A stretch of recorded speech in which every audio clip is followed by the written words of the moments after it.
नमस्कार दोस्तों। आपको पता है एसीएल इंजरी क्यों होती है और एसीएल चीज़ क्या होती है? तो दोस्तों मैं आज आपके बारे में आपसे चर्चा करूँगा एसीएल इंजरी के बारे में और एसीएल इंजरी के कारण जो एसीएल लिगामेंट की सर्जरी होती है उसके बाद में क्या एक्सरसाइज करना चाहिए, क्या नहीं करना चाहिए। तो दोस्तों मेरा नाम है डॉक्टर अमित मीना। मैं एक सीनियर जॉइंट रिप्लेसमेंट और लिगामेंट सर्जन के रूप में शेल्बी हॉस्पिटल जयपुर में काम कर रहा हूँ। दोस्तों मैं सफदरजंग हॉस्पिटल और एम्स दिल्ली में 12 साल अनुभव लेने के बाद मैं I work in the one of the best centre FIFA medical centre of excellence in Austria.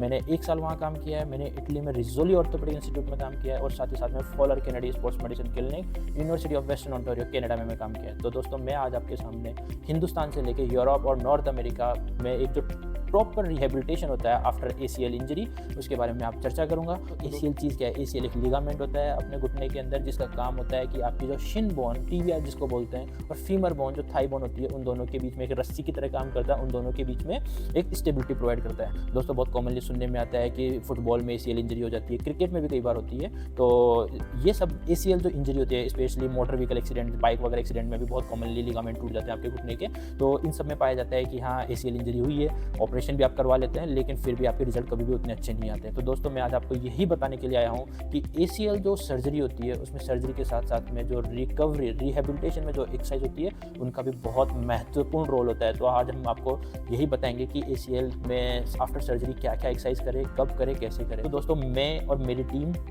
हमने एसीएल को जो प्रोटोकॉल है एक्सरसाइज प्रोटोकॉल उसको हमने 5 फेज़ में डिवाइड किया गया है। मैं आपको स्टेप बाय स्टेप हर एक फेज़ का बताऊंगा कि कौन सी फेज़ में क्या एक्सरसाइज होती है। तो दोस्तों अभी चर्चा करते हैं फेज़ 1 के बारे में। तो दोस्तों आपका एसीएल रिपेयर हो गया, एक दूरबीन से छोटी सी सर्जरी होती है और it is done by arthroscopy जिसको अपन दूरबीन बोलते हैं या की होल सर्जरी भी कई बार बोल देते हैं। इसमें कोई चीरा वगैरह नहीं आता, हाथ का लिगामेंट लिया जाता है और उसको लगाया जाता है। तो जब फेज़ 1 जो होती है जिसको मैं मानता हूँ कि ऑपरेशन से लेने से लेकर शुरू के 3 हफ्ते को हम इसको माना जाता है कि फेज़ 1 चलता है। तो इस फेज़ 1 में जो एक्सरसाइज होती है उनको मैं 4 हिस्सों में मैं डिवाइड करने जा रहा हूँ। सबसे पहले इंपॉर्टेंट है एंकल पंप्स। तो चलिए आप जानिए क्या चीज़ होती है। तो दोस्तों जब आपका एसीएल सर्जरी हुई तो सबसे पहले जिस दिन आपका ऑपरेशन हुआ उसके 3-4 घंटे बाद ही जैसे ही आपको स्पाइनल एनेस्थीसिया का असर जाएगा उसके बाद में आपको एंकल पंप की एक्सरसाइज करनी है। एंकल मतलब आपके एंकल का पंप्स। तो जैसे पैर को आप एंकल को नीचे की तरफ कीजिए, एंकल को ऊपर की तरफ कीजिए, होल्ड कीजिए 5 सेकंड 10 सेकंड के लिए, फिर आगे कीजिए, फिर पीछे कीजिए, होल्ड कीजिए 10 सेकंड के लिए। इसको हम एंकल पंप्स बोलते हैं। दोस्तों ये क्या करता है? ये आपका ब्लड सर्कुलेशन को बढ़ा देता है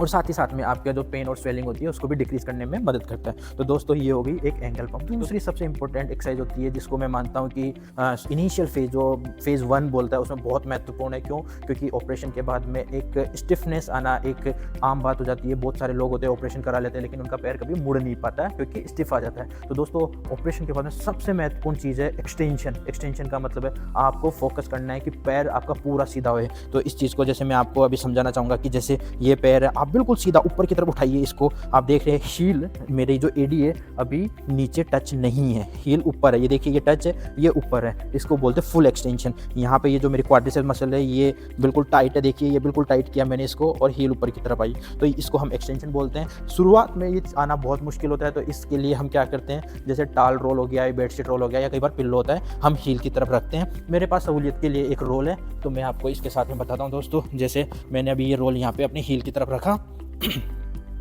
तो मैं अभी इसको यहाँ रखता हूँ। रखने के बाद में मेरा एम है कि नी को नीचे की तरफ प्रेस करने का। ये देखिए नॉर्मली ऑपरेशन के बाद में पैर इस तरह से रहता है तो अपन को फोकस ये करना है कि ये नीचे जाए, पूरा नीचे जाए। तो देखिए दोस्तों आप दोनों हाथों का सपोर्ट ले सकते हैं बेड पे पीछे बैठने के लिए और बिल्कुल नीचे की तरफ कीजिए। जो एंकल है एंकल को अपनी तरफ खींचिए और फुल नीचे को पुश कीजिए। इसमें क्या होगा आपकी फुल एक्सटेंशन आएगा और साथ ही साथ में आपकी जो क्वाड्रिसेप्स मसल है उसमें भी जान आएगी, वो भी एक्टिव होएगी। तो दोस्तों ये बोलते हैं इसको फुल एक्सटेंशन। तो हमारा एंकल पंप के बाद में दूसरा एम रहता है रेंज ऑफ मोशन का। रेंज ऑफ मोशन में सबसे पहले हमको एक्सटेंशन पे फोकस करना है और इन द मीन टाइम अपन को फ्लेक्शन भी करना है। फ्लेक्शन का मतलब होता है नी को बेंड करना है। तो दोस्तों कैसे करते हैं?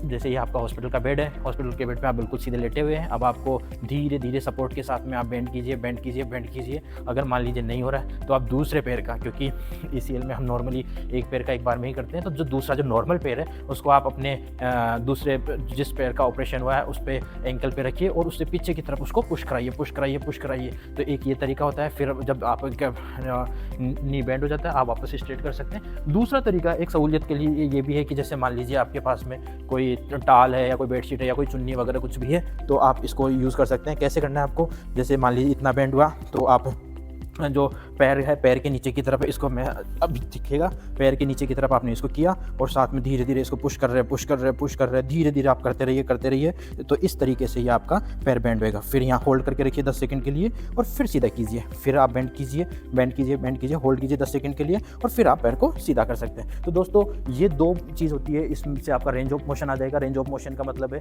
कि आपके पैर में स्टिफनेस नहीं रहेगी। तीसरी जो कड़ी है इसमें, इस कड़ी को हम बोलते हैं स्ट्रेंथनिंग प्रोग्राम। तो दोस्तों जो शुरू की 2 एक्सरसाइज थी, एंकल पंप और रेंज ऑफ मोशन, इनके बाद में आता है स्ट्रेंथनिंग में हम क्वाड्रिसेप मसल को बहुत स्ट्रेंथनिंग पे फोकस करते हैं, क्योंकि जितना जल्दी आपका क्वाड्रिसेप मसल एक्टिव होएगा, आपका रिकवरी बहुत क्विक होएगा, पेन कम होएगा, स्वेलिंग कम होएगा और नी में बढ़िया बैलेंस आएगा। तो इस चीज़ के लिए दोस्तों, जैसे मैंने आपको पहले भी बताया, पंजे को अपनी तरफ खींचना है, इसको टाइट करना है, होल्ड करके रखिए, 10 सेकेंड तक होल्ड कीजिए और फिर गिनिए। आप इसमें ये भी कर सकते हो, अपना टाल रोल को नीचे रख सकते हो नी के नीचे की तरफ और पैर को बिल्कुल सीधा करके इसको बिल्कुल ऊपर की तरफ उठाइए, पंजे को अपनी तरफ खींचिए और ये मसल को बिल्कुल टाइट कीजिए। आप देख रहे हैं मेरी क्वाड्रिसेप्स फिलहाल बिल्कुल टाइट है। मैं 20 तक काउंट करूंगा, फिर मैं लूज़ छोड़ूंगा, फिर मैं 20 तक काउंट करूंगा, फिर मैं लूज़ छोड़ूंगा। तो ये एक एक्सरसाइज प्रोग्राम है दोस्तों, इसको मैं कर रहा हूँ। साथ ही साथ में जब ये एक्सरसाइज मेरा पूरा एंकल वाला हो रहा है, क्वाड्रिसेप्स स्ट्रेंथिंग हो रही है, इसके बाद में मैं दूसरी एक्सरसाइज करता हूँ। दूसरी एक्सरसाइज जो होती है उसके अंदर मैं लेग रेज करता हूँ दोस्तों। तो इस कंडीशन में मैं क्या कर रहा हूँ,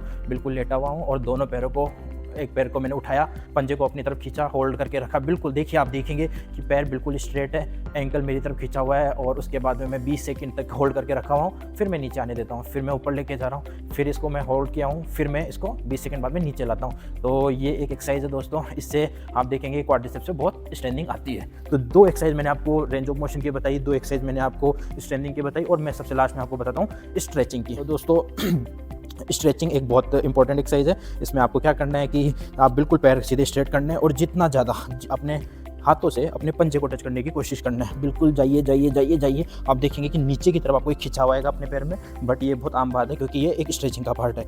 आप होल्ड करके रखिए, होल्ड कीजिए 10 सेकंड तक या 5 सेकंड तक होल्ड करके फिर छोड़ना है। तो दोस्तों ये फेज़ 1 की कुछ एक्सरसाइज है जो आपको ACL रिकवरी में बहुत मदद देगी। तो फेज़ 1 के बाद में आता है फेज़ 2, उसकी अभी हम चर्चा करते हैं आपसे। Thank you.